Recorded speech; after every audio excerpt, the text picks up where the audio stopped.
को जय श्री राम, राधे राधे। मैं ईशा पुत्री शिव कुमार अरोड़ा जी की हरिद्वार उत्तराखंड गंगा विहार कॉलोनी से आप लोग सब मेरी वीडियो देख रहे हैं, इसका दिल से थैंक यू। और जो मेरे नए व्यूवर्स जुड़े उनको मैं ये कहना चाहूँगी कि आप मुझे एफबी पर और यूट्यूब पर ईशा बेरी के नाम पर मुझे फॉलो कीजिए और मुझे सुनिए। मेरा ज़िंदगी का सच है। हो सकता है कि मेरी वीडियो से आपको कोई अच्छी सी कुछ बात समझ आ जाए जो आपके फ़ायदे के लिए हो, और आपके लिए नहीं तो आपके बच्चों के, बहनों के लिए, आस पड़ोस के लिए कोई मार्गदर्शन हो। हर बात में कुछ ना कुछ लॉजिक छिपा होता है जिसे आप सुनेंगे तो शायद आप सतर्क हो जाएंगे। ऐसे परिवारों से मैं अपना आप बीता और अपना एक्सपीरियंस बता रही हूँ जो कोई नहीं बताता। ये किताबी स्टोरियाँ नहीं होती है और किताब से तो कोई सीख ही नहीं पाया। किताब से सीखना इतना अच्छा आसान होता तो शायद मैं आज एक डॉक्टर होती। जो तजुर्बा हमें ज़िंदगी सिखाती है वो शेयर मैं आपके साथ कर रही हूँ ताकि आप लोग भी सतर्क रहें, कान खोल के, दिमाग खोल के। आप लोग देख रहे हैं मेरा क्या कसूर में ज़िंदगी का सच। आपने सुना है कि मैं रूमा बेरी जी के साथ जब तक रही हूँ उनके मकान में, तो वो एक तरीका क्या है, मेरी सास का मकान नंबर 11, मैं तो उसको बोलती हूँ कोठा नंबर 11 रूमा। ठीक है, रूमा बाई कोठा नंबर 11, मैं तो यही बोलूँगी अब। तो मैं कोठे में रही हूँ, कोठा नंबर 11। तो वहाँ पे रोज़ तिल पिल होती रही। आपने मेरी वीडियो देखी होगी कि जिसमें मेरी मम्मी को मोहरा बना करके मेरे ऊपर मुकदमा दर्ज कराया, झूठी आरोप लगवाए मेरे पति पे, मेरे पे, कि मैंने अपनी मम्मी को उबलते पानी से जला दिया। जिसमें सच्चाई क्या थी कि हम कभी उसके घर जाते ही नहीं थे, अपनी माँ के घर। ठीक, मैं तो माहौल को बिगाड़ना ही नहीं चाहती हूँ, लेकिन फिर भी मैंने एडजस्ट किया, मुझे कोई फ़र्क नहीं था। आज लोग कहते हैं कि मैं लालची हूँ, मेरी बहन कहती है कि पिता की संपत्ति पे मैं लालची हूँ, मेरी दादी कहती है मैं लालची हूँ, मेरी बुआएं कहती है मैं लालची हूँ, सब कहते हैं मैं लालची हूँ। मैं ये पूछना चाहती हूँ कि ना मेरे दादा लेके गए, ना पापा लेके गए, ना मैं लेके जाऊंगी, ना मेरी माँ लेके गई। मेरी माँ भी ये कहती थी मेरा मेरा मेरा, ऐसी मेरी सास कहती है मेरा मेरा मेरा। मैं देखना चाहती हूँ सास लेके जा रही नहीं जा रही।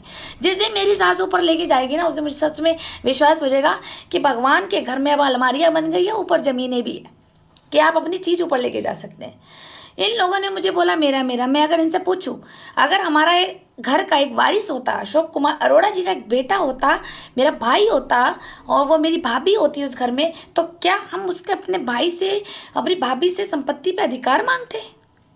कोई नीच बहन नहीं होंगी जो मांगती होंगी। मेरी जैसी बहन तो ये कहती है कि भैया पिता की संपत्ति है, भाई के पास होनी चाहिए, चाहे बहन के पास होनी चाहिए, कोई दिक्कत नहीं, कोई तीसरा ना खाए। भाई आज हमारा होता तो मैं बहुत लकी होती, कम से कम एक संतुष्टि तो होती कि चलो मेरा भाई भाभी रह रहे हैं, मेरा मायका खुला हुआ है, मैं रक्षाबंधन दुख सुख में आना जाना रखूँगी।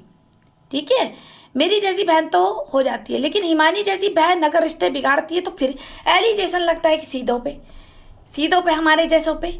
लेकिन हिमानी जैसी बहनें ही जिस घर में हो उसका घर बच जाएगा, कभी कभी नहीं बसेगा। तो फिर क्या हुआ कि मैं, आप लोग सुन रहे हैं सारी वीडियोस की मई के पूरा मई महीना, मार्च के महीने से धीरे धीरे धीरे इसने रोड टॉर्चर कराया कि ताकि हम चारधाम यात्रा में एक प्रॉफिट ना कमा ले, और हमारा माइंड डाइवर्ट कर दिया। कभी कभी सप्तऋषि चौकी से फ़ोन, कभी बड़ी कोतवाली से फ़ोन, कभी हड़की पौड़ी से फ़ोन। हमें अनलिमिटेड टॉर्चर किया पुलिस विभाग ने। कौन देगा इसका भुगतान? अबे मैं पूछूं ना सरकार से, ये जो सरकार ने पुलिस बनाई है ये हमारी सुरक्षा के लिए बनाई है या हमें मानसिक पीड़ा देने के लिए बनाई है?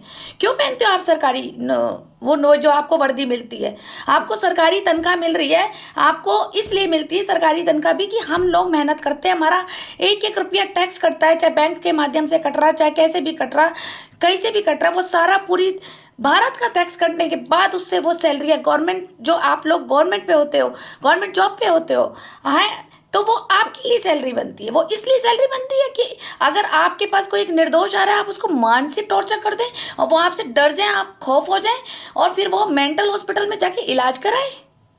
दे ना, मुझे जवाब दे सरकारी विभाग, कोई भी सुन रहा हो, पुलिस विभाग, अगर भाई लोग अगर आप मुझे सुन रहे हो तो आप बताएं ना मैं गलत कहूँ। अगर जो चीज़ मेरे साथ हो रही वो आप लोगों के साथ होए, कल आप पे क्या बीतेगी? आप पे क्या बीतेगी? आपकी बीवी के साथ ऐसे हो रहा हो, आपकी बेटी के साथ ऐसा हो रहा हो, बहन के साथ हो रहा हो, क्या आप इंसाफ नहीं मांगोगे?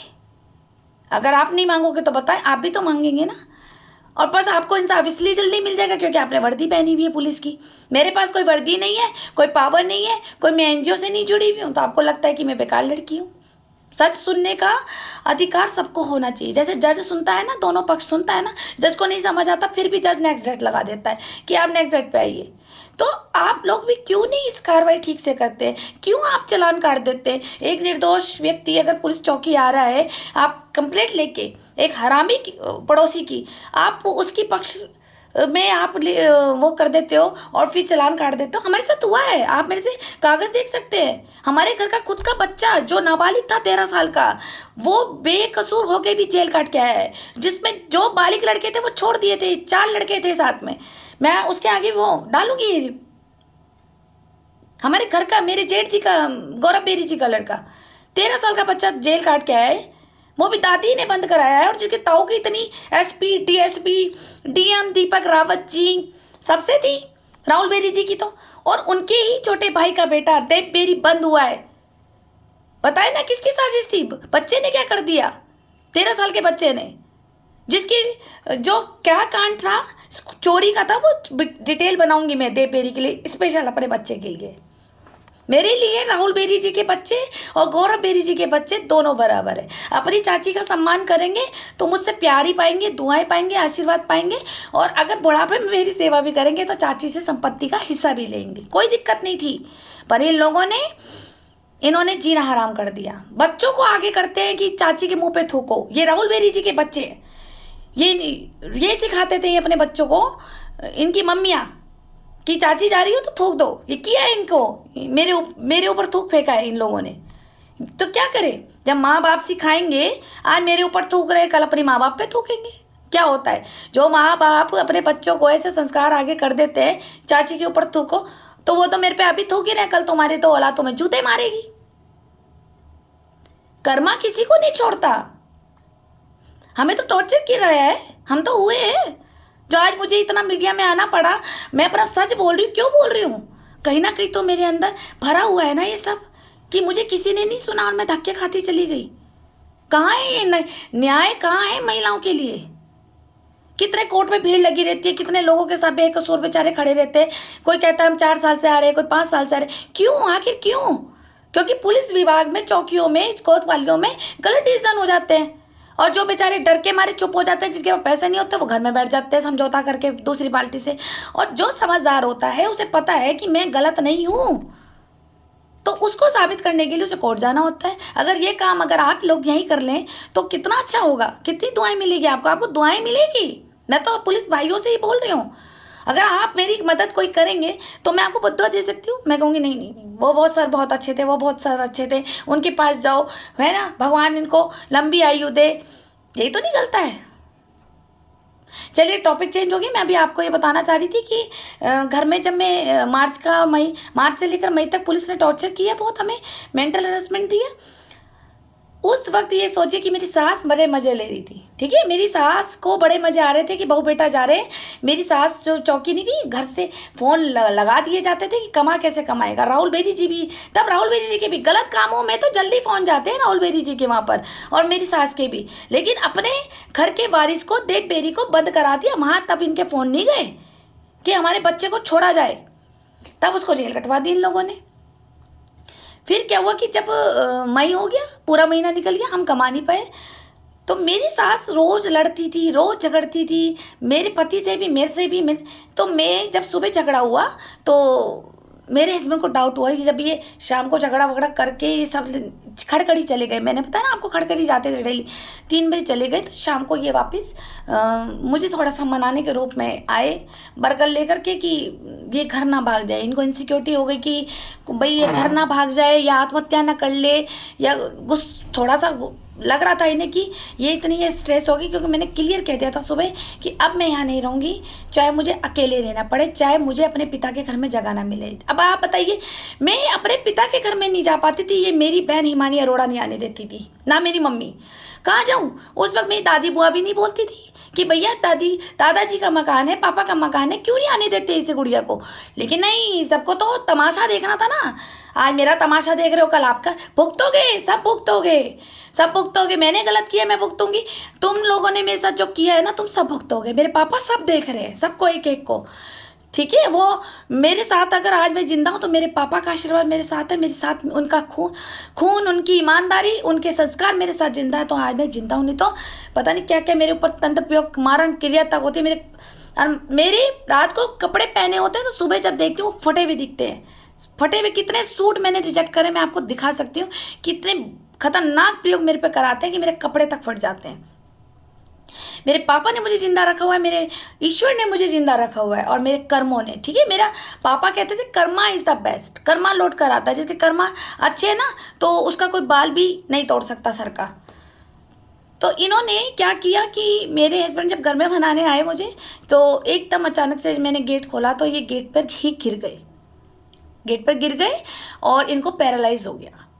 शाम के 6 बज रहे थे लगभग, इनको पैरालाइज हो गया। पूरे मकान में कोई नहीं था, क्योंकि मई का लास्ट वही था, 30 या जून, 1 जून ऐसा कुछ लग गया था। मैं डेट कंफर्म नहीं है, क्योंकि हॉस्पिटल की पेपर्स पड़े हैं मेरे पास। तो कोई पूरे मकान में नहीं था, और इनकी आवाज़ चली गई थी। लेफ्ट हैंड काम करना बंद हो गया था, लेफ्ट पैर काम करना बंद कर दिया था। ये दरवाजे पे गिर गए, मैं अकेली। सोचो, मैंने इनको तुरंत थोड़ा सा घसीटा, हैवी शरीर था, इतने मोटे तो नहीं थे, पर मेरे हिसाब से तो मैं उन्हें नहीं खिसका पाई। मैंने घसीट घसीट के अपने बेडरूम तक लाई इनको। मैंने हाथ पैर मले, शूज उतारे। हुआ क्या, इनको बर्गर नीचे गिर चुका था ज़मीन पे। ये बोल नहीं पा रहे थे, आंखें ऐसे थी जैसे सुन्न हो गई हो। लेकिन जब मैंने धड़कन सुनी, धड़कन थी। किसे फ़ोन करूँ समझ नहीं आया। अब देखिए, ना मेरे पास डैडी का नंबर, ना मेरे पास राहुल बेरी जी का नंबर, ना मेरे पास गौरव बेरी जी का नंबर। बुलाऊं तो किसे बुलाऊं? आस पड़ोस में जानती नहीं थी, बाहर निकलने नहीं दिया था रूमा बेरी जी ने। ऊपर किराएदार ने अपने राजस्थान गए हुए थे, दादी गया। जो नीचे वाली थी, जो किराएदार थे जिनके साथ IPL चलता था, वो अपने घर में उधर ज्वालापुर थे। तो भाई घर में पूरा मकान खाली, किसे बुलाऊं? इन्हें पड़ गया पैरालाइज। बड़ी परेशान हुई मैं, मम्मी को फ़ोन किया। जी हाँ, ये रूमा बेरी जी को मैं फ़ोन किया कि इस तरह से हो गया है, तो ये आई नहीं। इसने बोला तो क्या करूं, मैं क्या करूं?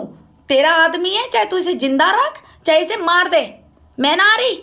ये इसकी टोन थी। जी हाँ, ये इसकी टोन थी। खाने को तो पूरी जिंदगी खा गई इसकी कमाई, लेकिन जब बेटे को पैरालाइज हुआ तो इसने ये हल्ला मचा दिया, मैं ना आ रही। और उसके बाद ना इसने अपने बेटे गौरव बेरी को बताया, जबकि ये वहाँ बैठी हुई थी, शॉप पे बैठी हुई थी, डैडी भी थे, सब बैठे हुए थे। लेकिन इसने ये नहीं कहा कि ईशा का फ़ोन आया है और काके को पैरालाइज मार गया, जल्दी घर चलो। नहीं, मैं उस वक्त घबरा गई। फिर मैं 2 मिनट तो भगवान की, भोलेनाथ के आगे रोई, जो मेरे बेडरूम में मूर्ति पड़ी थी।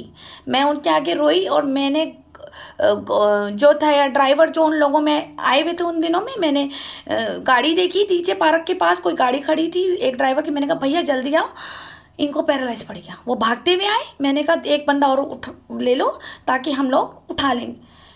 तो ये सोचो कि वो भैया अकेले थे, मैं थी और मेरे हस्बैंड थे। मैं, उस ड्राइवर ने, भाई ने बहुत मदद करी, और मैं थी, और मैंने फटाफट ताला लगाया, चाबी वहीं रख गई, और मैंने इनको गाड़ी में ड्राइवर के साथ डलवाया, और मैं सीधा बंगाली हॉस्पिटल ले गई। वहाँ पे चेकअप करवाया 6 बजे से लेकर, आप सोचो कि रात के 10 बज गए, 10:30 बज गए। डॉक्टर ने सारा चेकअप किया। डॉक्टर ने कहा इनको कोई BP तो हाई नहीं था, लेकिन इतना मानसिक तनाव, इतना स्ट्रेस, कोई ब्रेन से आया है इनको अटैक। ये जो अटैक आया है, ये सोचो कि बच गया, ये बच गया है, नहीं तो दोबारा अगर ये अटैक आ जाएगा तो बचेगा नहीं। लेकिन अभी हमने इसको, ऐसा तो नहीं है कि हम एडमिट करेंगे, क्योंकि ब्रेन से आया है तो इसको कोई न्यूरो सर्जन देखेगा। बंगाली हॉस्पिटल में न्यूरो सर्जन नहीं है। फिलहाल के लिए हमने इन्हें रेस्ट दे दिए, इंजेक्शन दे दिए, ताकि इन्हें दिक्कत ना हो। तो आप इसे ले जाओ। मैं रात को 11 बजे हॉस्पिटल से वापस आई हूँ और ये महारानी हमारी सासू माँ घर में थी। जब मैंने इनको अपने बेडरूम में लेटाया तो मेरी सास ने कर दिया बवाल कि आवारागर्दी करने चली गई थी, कहीं ना लकवा मारा, ये वो। मेरे बेडरूम में अपने बेटे को नहीं देखने आई, जबकि एक घर के अंदर ही 2 बेडरूम बने हुए थे। खूब इसने अनसठ बोला, तेरा क्या जाएगा, ये तो मर जाएगा, तू तो 36 यार कर लेगी, 36 खत्म कर लेगी, तब तो तेरे को तब पता लगेगा। ये इसने इस तरह से सब गंद बका मुझे उस वक्त। इस वक्त इन्हें अपने बेटे के सर पे हाथ नहीं रखा। फिर बोल रही कि खाना बना। मैंने कहा खाना तो मैं बनाऊंगी नहीं, अब रात के 11 बज गए, मेरे आदमी को लकवा मार गया, मैं खाना नहीं बनाऊंगी। मैंने अपने पति को धीरे धीरे से चाय बना करके उनको चम्मच से डाली, उनको क्योंकि पैरालाइज हो गए तो मुंह भी नहीं हिला पा रहे थे, खाएंगे क्या रोटी, लिक्विड ही। मैंने इनको मुंह खोला और इनके मुंह में चाय देती रही। ठीक, बिस्कुट को गीला करा, बिल्कुल लिक्विड फॉर्म में करा, पार्ले जी का बिस्कुट, और वो मैंने इनको डाला। सुबह वेट करी, पूरी रात में जगती रही, पूरी रात मैंने भगवान के जाप करे कि इन्हें कुछ नहीं होना चाहिए। भगवान, अगर ये मर गया तो ये मेरे ऊपर कलंक लगा देगी और मेरी माँ मुझे वहाँ रखेगी नहीं, तो इसका मतलब ये मर गया तो ये मुझे धंधा करा के ही छोड़ेगी। फिर तो ये मैं इसके धंधे पे रहूँगी, वरना ये मेरा तो पीछा छोड़ेगी नहीं कभी भी। मैं भगवान से पूरी रात करती रही। सुबह ही मैं 6 बजे अपने पति को फटाफट, क्योंकि न्यूरो सर्जन बोला, फिर इसी ड्राइवर भाई की मदद ली हमने। देहरादून में कभी नहीं गई थी, देहरादून मैंने CMI हॉस्पिटल में न्यूरो सर्जन डॉक्टर कोडियाल को दिखाया जाके। 8 बजे की अपॉइंटमेंट ली, वहाँ पे एक्सरे कराया, MRI कराई, सब कुछ कराया। तो उन्होंने भी ये बताया कि इनको ब्रेन से आया है, ब्रेन में दिक्कत हुई है, बहुत ज़्यादा हैवी स्ट्रेस ले लिया है इन्होंने, दोबारा अगर ये स्ट्रेस लेंगे तो ये बचेंगे नहीं, ये ध्यान रखना। दवाइयाँ ली हमने, हम वापस आ गए, हमने दवाइयाँ देनी शुरू करी। मैं रोज़ भगवान से जाप करती रही, मैंने व्रत करने शुरू कर दिए डेली के। ये धीरे धीरे करते करते मैं इनको पूजा पाठ में मंत्र सिद्ध करके, पूजा पाठ करके, पानी को सिद्ध करके इनके मुंह में डालती थी, इनके मालिश करती थी, तेल लगाती थी, इनके कपड़े बदलती थी, इनको नहलाती थी, इनके मुँह में लिक्विड फॉर्म में खाना डालती थी। ऐसे करते करते मैंने 15 दिन झेले। जी हाँ, मैंने 15 दिन झेले, जो इनकी आवाज़ भी चली गई थी और इनका हाथ भी नहीं चलता था, ना पैर चलते थे। कोई भाई नहीं आया, मैं अभी बता रही हूँ, ना माँ हॉस्पिटल गई, ना बाप हॉस्पिटल गया इनका हमारे साथ, ना गौरव भैया आए, ना गौरव भैया की वाइफ आई, ना ये देव बेरी आया अपने चाचा को देखने, और ना ये राहुल बेरी जी आए, ना इसकी पत्नी आई, जबकि इसकी पत्नी रोज आती थी। उन्हीं दौरान नहीं आई अपने देवर को देखने, अंजू बेरी। ठीक है, माल लेना था, खाना लेना था, सब्जियां लेनी थी, तब तो फटाफट रोज आती थी। जब मम्मी ने कह दिया कि काके को लकवा मार गया तो ये आई नहीं। ए तू मत आइयो देखने, कोई देखने नहीं आया। ठीक है, मेरी बहन भी नहीं आई, कोई नहीं आया। मैं अकेले अपने पति के साथ स्ट्रगल करती रही, समझे राहुल बेरी जी। जो आप ये कहते हो ना हम बेरी इतने बुरे हैं तो छोड़ के चली जाती, हमारे संस्कार नहीं है अरोड़ा फैमिली के कि हाथ थामा है ना तो मरते तक थामेंगे, चाहे मरेंगे, लड़ेंगे, कुछ भी कहेंगे। अब आधे लोग कहते हैं मैं बांझू तो तेरा पति नहीं छोड़ता, आधे ये भी कह देते तेरा पति ही जड़ा है जो बच्चा नहीं पैदा कर सकता। ठीक है, सब झेलते हैं हम सब झेलते हैं खुशी खुशी, कोई बात नहीं, हमारे कर्मास है जो हमें सुनने को मिलता है, कोई दिक्कत नहीं है। जिस दिन पुराण पढ़ लोगे तो पता लग जाएगा कि इनको औलाद नहीं होती, लक्ष्मी जी की भी औलाद नहीं थी तो गणपति लाला बिठाए थे पार्वती ने, इसीलिए दिवाली बनाई जाती। शास्त्र उठा के पढ़ लो अनपढ़ लोगों, तब पता लगेगा कि किसके औलाद नहीं होती। ठीक है, ये पुराणों में पढ़ना, मेरे को बोल दोगे तो मुझे फर्क नहीं पड़ता। ये जितना तुम बोलोगे उतने कर्मास तुम्हारे भर रहे हैं घड़े, मेरे तो कर्मा रिलीज हो रहे। तुम मुझे 1 पॉइंट गलत बोलोगे, मेरा गलत कर्मा बाहर रिलीज, तुमने दूसरी बात गलत बोली, मेरा कर्मा रिलीज, तो क्या हुआ, मेरे तो बुरे कर्मास खत्म हो जाएंगे और आप लोगों के तो भरेंगे। आप जितना करो, आपके तो भर रहे हैं ना, आप फिर उसको भुगतोगे, और जब भुगत रहे हो तो फिर उसको कहते हो कि जादू टोने कर दिया किसी ने आप लोगों के ऊपर, क्योंकि खुद जो तांत्रिकों के पास ही बैठे रहते हो आप लोग। किसने साथ दिया जो बेरी फैमिली ने। आज जो कहते हैं कि काके की बीबी बदतमीज है या काके की बीबी बहुत तेज है, कुछ नहीं है काके की बीबी ने ना तुम लोगों का कभी जवाब नहीं दिए। बस काकी की बीबी तुम्हारे इस्तेमाल नहीं हुई, तुम्हारे मतलब से नहीं आई, इसलिए काके की बीबी खराब है। काके की बीबी इतनी खराब होती ना तो ये जो लकवा मारा था ना तो तुम्हारे भाई को कब की लात मार के भाग जाती मैं, लेकिन मैंने कहा नहीं। फिर उसके बाद इनका 1 साल तक ट्रीटमेंट चला। डॉक्टर ने बोला कि आप लोगों ये ब्रेन से अटैक हो गया, तो इनकी बॉडी में बहुत सारी दिक्कतें आ गई है, अंदर नसें सारी अंदर से टूट चुकी है, एक तरह की पैरालाइज जब हो जाता है तो ये आपके साथ फिजिकल रिलेशन भी नहीं बना पाएंगे। मैंने कहा तो कोई बात नहीं बना पाएंगे। उन्होंने कहा ये भी हो सकता है कि ज़्यादा और परेशानी बढ़ जाए। मैं कहा मुझे इससे कोई फ़र्क ही नहीं पड़ता। ठीक है, मैं इसका साथ बंदी हूँ तो मैं इसका खून पूरा ही चूसूंगी अब, जिस मैं फंसी हूँ ना इसकी वजह से कि कुछ बोलता नहीं है, इसकी भाभी गालियाँ दे ले, भाई गाली दे ले, इसका तो साथ अब मैं छोड़ूंगी नहीं, क्योंकि इसका हाथ पकड़ा है तो छोड़ूंगी नहीं बस अब। चाहे मैं खून कर दूं अपने हाथों से इसका, लेकिन मैं इसको छोड़ूंगी नहीं। उस वक्त मैंने ठान लिया था, मैंने कहा इसकी सेवा करनी है मुझे, कोई बात नहीं, ये मेरा कर्माशा है, मैं इसको ठीक करूंगी। फिर एक दिन अचानक 15 दिन में इनकी आवाज़ भी आ गई, बोलने लगे, हल्का हल्का हाथ चला, चलने लगे। मैंने इन्हें पकड़ पकड़ के, दीवारें पकड़ पकड़ चलाना शुरू करा। फिर मैंने इनका ट्रीटमेंट शुरू करा, वो 1 साल तक चला ट्रीटमेंट। फिर ट्रीटमेंट चला, इनको मैंने वो चीज़ें छुड़वाई। अब वो ये कहते हैं ना, नशा छोड़ा। फिर इन्होंने नशे छोड़े धीरे धीरे। मैंने कहा देखा नशे ने कितना बीमार कर दिया तुम्हें। धीरे धीरे नशा भी छोड़ा। इनको लगा कि मेरी बीवी ने मेरी सेवा करी, मेरी माँ ने भी मुझे नहीं पूछा, ना बाप ने पूछा, ना भाई ने पूछा। जो ये लोग बेरी खानदान के लोग बोलते हैं ना, काका तो गुलाम है, काका गुलाम नहीं है। काका ने मेरा स्ट्रगल देखा है कि उसका पूरा सब किसी ने साथ नहीं दिया, जिस वक्त उसकी बीवी ने साथ दिया। वरना ऐसे को तो एक तो परेशान इतना कर दिया था इन लोगों ने, नहीं तो जिस तरह से इस मेरे हस्बैंड को पैरालाइज हुआ, मैं तो छोड़े भाग जाती। लेकिन नहीं, मैंने कहा नहीं, मैं इसको ठीक करूँगी, चाहे जान लगा दूँ, पर ठीक करूँगी मैं।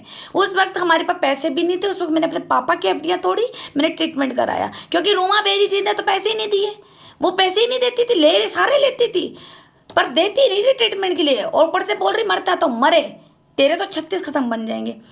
ये सब हुआ। जब ये थोड़ा सा ठीक हुए तो फिर आ गई केदारनाथ की आपदा।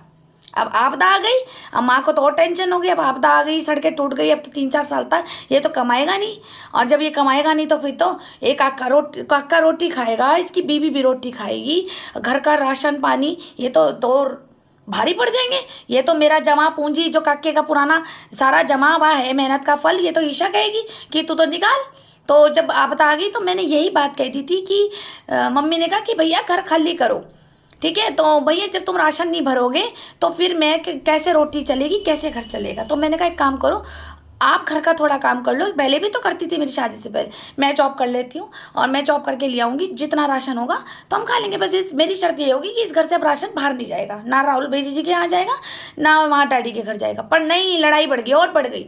वो इतनी बढ़ गई, मैं मम्मी के आगे रो रही हूँ, चीख रही हूँ, समझा रही हूँ कि इनको स्ट्रेस मत दो, इनको पैरालाइज हो जाएगा, डॉक्टर ने मना किया है, लास्ट वार्निंग दी है, इनको स्ट्रेस मत दो, इनको स्ट्रेस मत दो। ये नहीं मानी, ये नहीं मानी।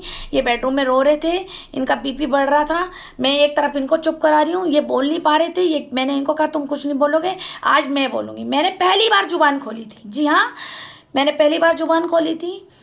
तो कह रही एक काम कर, मेरे घर में रहना ना, फिर एक काम कर, ये तो कमाएगा नहीं, अब आपदा आ चुकी, तू जो मेरे साथ कह रही हो ना करने के लिए वो कर। समझ गई, मेरे घर में रहना है ना तुझे, तो तुझे करना पड़ेगा। क्योंकि देख अंजू को मैंने कितना प्यार करा, अंजू के लिए मैं करती हूँ ना, सब कुछ करती हूँ ना मैं अंजू के लिए। तो अंजू भी तो यही करती थी जब इसका पति बाहर भाग गया था। अभी राहुल बेरी जी की आगे बात बताऊंगी राहुल बेरी जी, जो आपकी माँ गंद बोलती है, जो आप कहते हो मेरी माँ के लिए क्यों बोलती है, बोलूँगी ना। मैं तो बाद में आई हूँ, आपके लिए इतना गंद बोलती है कि लेके जयराम आश्रम के पास किसी की बीवी लेके भाग गए थे, उसके पीछे ये आपकी वाइफ अकेली रही है, और आपकी वाइफ से भी इन्हें देवे ऐसा अपने रूम के अंदर काम कराए हैं, और उसकी अर्निंग से घर चलता था इसका अकेली। मैं बनाऊंगी वीडियो। मैं ये भी चाहती हूँ कि मेरे जेठ जी राहुल बेरी जी को सच्चाई पता होनी चाहिए कि आपकी माँ मुझे क्या बोलती थी, आपके लिए और अंजू बेरी जी के लिए, ठीक है। अब मुझे तो नहीं पता ना आप किसको लेके भाग गए थे, मैं आपको ये डालूंगी ये नेक्स्ट वीडियो में। ये सब बताया था मम्मी ने मुझे कि तुम किसको लेके भाग गए थे, किसकी मृत्यु लड़की की हो गई थी, और ये आपकी वाइफ अकेली पड़ गई थी, तो इसने मम्मी के साथ ये इसमें काम करके पैसे कमाए हैं, इसीलिए ये प्यार करती है, ताकि ये मम्मी के राज ना खोल दे। तो इसीलिए ये मेरे को बताती थी आपका सच, आपको पता होना चाहिए, इसलिए बना रही हूँ मैं। आपने तो कभी मौका ही नहीं दिया, सामने ही नहीं बैठे हम लोग, फैमिली लोग सामने बैठते तो मैं बताती ना आपको, लेकिन आप सुनने को तैयार हो तभी तो।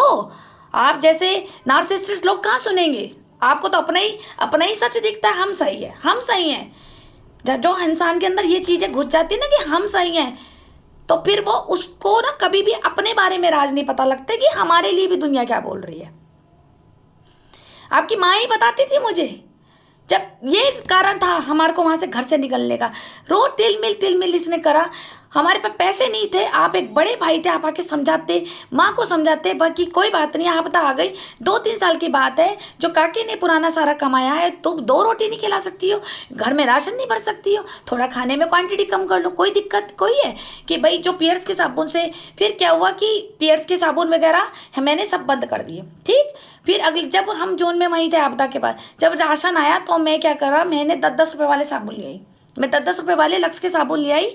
तो मेरी सास ने बचा दिया बवाल कि मैं तो लक्स से नहाती नहीं हूँ, मैं तो इससे नहीं नहाती हूँ, मैं तो ये नहीं नहाती, तू तो ये ले आई सस्ता, तू तो सस्ता टाइट सर्फ ले आई टाइट 10 रुपये वाला, मैं तो सर्फ एक्सल में धोती हूँ, मैं तो एरियल में धोती हूँ, इसने मचा दिया बवाल। तो मैंने कहा मम्मी जब पैसे नहीं आए हैं, आप तो आ गई है, कोई बात नहीं, साबुन ही तो है, आप पियर्स के साबुन से नहा रही हो है, तब ये 48 रुपये का साबुन आता था, तो आप पियर्स के साबुन से नहा रही हैं, तो फिर एक बार बताएं ना मम्मी, तो अगर आप लक्स के साबुन से नहा लेंगी तो कौन सी दिक्कत हो जाएगी, एडजस्ट करो, आपका भी तो बेटा है, मैं भी तो एडजस्ट कर रही हूँ, मैं भी तो उसकी बीवी हूँ। नहीं तो तू अपने बाप, तेरी पे तो मैं पैसा है, अपनी एफडी तोड़ ले। मैं तब मेरा और भी बात बच गया, मैंने कहा मैं पैसा नहीं दूंगी, मैं नहीं दूंगी, मैं तो वो लड़की हूँ, मतलब बिना साबुन के भी नहा लूँगी, मुझे, मैं तो वो लड़की हूँ, मैं तो बर्तन मारने की जो राख होती है ना, मैं उससे भी रगड़ के नहा लूँगी, मुझे कोई गोरी चमड़ी और चिट्टी चमड़ी नहीं करनी, मेरे कोई दलाल नहीं आते जो मैं अपने आप को खूबसूरत बना के रखूं। तब हमारे विवाद और ज़्यादा शुरू हो गए सास और रूमा बेरी में, अब मेरे, क्योंकि मैंने तब जवान छोड़ी, मैंने कहा चलो मेरे से तो नफरत करती थी, अपने बेटे से भी कर रही है माँ, अरे माँ तो पागल हो जाती है कि मेरे बेटे को लकवा मार गया, चलो कोई बात नहीं, इसका दुख का भारी पड़ा है, आप दागे केदारनाथ में, कोई नहीं, मैं गले लगा लो, मेरा बच्चा ही है, हाय मेरे बच्चे को ना कुछ हो जाए, अरे कोई बात नहीं, इस पैसा कोई ज़रूरी है, इस बार नहीं कमाएगा, अगले साल कमा लेंगे, हम अपने खर्चे कम कर लेंगे, हम दाल रोटी खा लेंगे, जरूरी है रोज़ रोज़ 4-4 सब्जी बना के खानी है, एक सब्जी कर लेंगे, नहीं, इन्होंने इसका हौसला नहीं बढ़ाया, ठीक है। लेकिन इसने हमारे को इतना जलील करा कि हमें घुटने टेकने पड़े, तो मैंने अपने हस्बैंड के आगे हाथ जोड़े, मैं कहा मैं अब नहीं रह सकती, अब तुम अपनी माँ के साथ रहो, मैं नहीं रहूँगी। मैंने अपनी पैकिंग करी और मैंने निकल ली थी, तो मेरे हस्बैंड ने तब हाथ पकड़ा, मैं भी तेरे साथ चलूँगा। जी हाँ, ये यहाँ से मैंने अपना घर छोड़ना शुरू करा कि मैं भी नहीं रहूँगा। तब हमारे पास ये मकान नहीं था जिसमें हम रह रहे थे, इसकी कहानी मैं नेक्स्ट वीडियो में डालूंगी कि ये मकान की क्या कहानी उलझ गई थी, जिसमें ये मकान हमारे पास नहीं था। हमने सोचा था कि हम कहीं भी रह लेंगे, चाहे किराए के मकान में रह लेंगे। मैंने अपने हस्बैंड से कह दिया था कि हम किराए के मकान में रह लेंगे, कोई दिक्कत नहीं है, तुम काम नहीं कर पाओगे अभी, क्योंकि तुम्हारे को दिक्कत है पैरालाइज की थोड़ी बहुत, अभी पूरे प्रॉपर ठीक नहीं हुए, चल फिर ही तो रहे हो, लेकिन वो जान नहीं है आप शरीर में।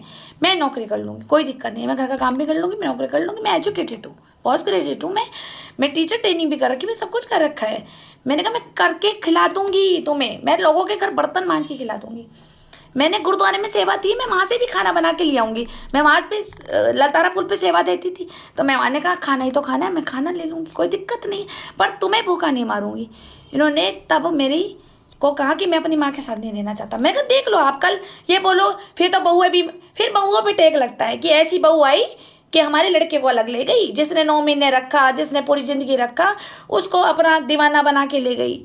ये इनकी जैसे सासें बोलती हैं, पर इन्हें ये नहीं पता होता है इनकी जैसी हराम सासों के कारण ही बहू बेटे घर छोड़ के जाते हैं, इनके बदतमीजी व्यवहार के कारण। नहीं तो कोई भी बहू नहीं चाहेगी कि अपनी सास को छोड़ के जाए, कोई बेटा नहीं चाहेगा जो अपनी माँ को छोड़ के जाए, ठीक है। मैं पूरी थी तो अंजू बेरी के घर में रह लेती ना, क्यों नहीं रही, एक दिन भी नहीं रही, डोली तक नहीं उतारी इसने। कहती थी मैं तो अपनी बहू मानती नहीं हूँ, ये तो खुद धंधे वाली है। ये इसने मेरी को ऐसे कान भरे ताकि मैं अपनी भाभी को बताऊँ। जब मैंने भाभी को बताया तो इसने और उल्टा मेरे साथ कलेश कर दिया, मम्मी को भड़का के, ठीक है। ये ऐसे चाल खेलते थे मुझे पागल बनाने के लिए।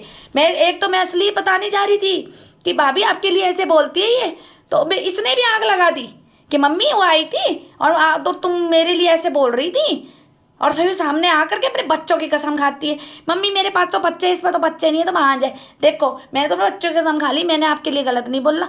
और मम्मी और रोमा बेरी जी भी अपने बच्चों की कसम खा ले, भले इनके लिए बच्चों की कसम खाना ही इतना आसान है, इनकी रूह नहीं कांपती कि इन्हें दिखता ही नहीं कि भगवान भी देख रहा है, कि कर्मा भी भरना पड़ेगा।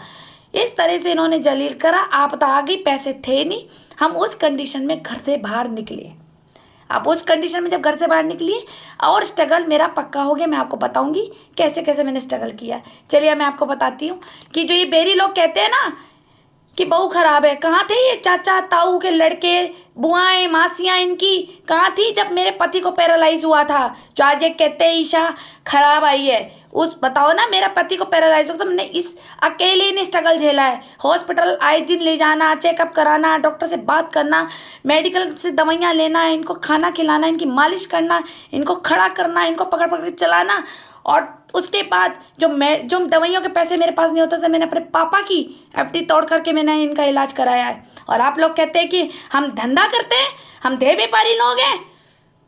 अगर इतना धंधा करने का शौक होता ना तो पति को बिस्तर पर छोड़ देती, जानबूझ के कभी ठीक ना करती। और तेरी माँ के साथ ना राहुल बेरी जी, तेरी माँ के साथ में धंधा कर रही होती फिर, और अपने पति को अच्छा नोट से रिझाती और उसका इलाज भी कराती। अपने बाप की एफडी नहीं तोड़ती। उस डेट पर मेडिकल का चेक सारे पेपर बने हुए हैं मेरे पास EMI के, और उन्हीं दौरान मेरी एफडी टूटी हुई है। मैंने जिस मेडिकल स्टोर से मैं दवाइयाँ लेती थी वो पर्चे आज भी पड़े मेरे पास, समझ गए?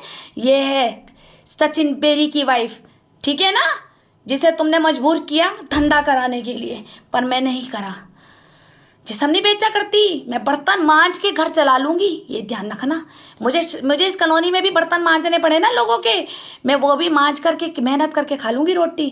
फिलहाल वैसे तुम्हारी बेबी की तरह मैं अनपढ़ नहीं हूँ। मेरी क्वालिफिकेशन के सर्टिफिकेट देख लेना, चक्कर खा के उल्टे टंग जाओगे, समझ गए? मेरे बाप ने शिक्षा जरूर दी है पर कमाने के लिए नहीं दी, तुम्हारे जैसे हरामियों को पढ़ने के लिए दी कि मैं तुम्हें पढ़ सकूं कि क्या है मेरी पोस्ट ग्रेजुएट। चलिए, मेरी वीडियो से आपको अगर कुछ मार्गदर्शन मिल रहा हो तो मुझे अच्छा लगेगा। अभी और नेक्स्ट वीडियो में मिलते हैं कि मेरा अलग घर से अलग होने के बाद का स्ट्रगल, कि कैसे कैसे पड़ोसियों को मेरे पीछे लगाया है और कैसे कैसे परेशान कराया इन लोगों ने। Thank you.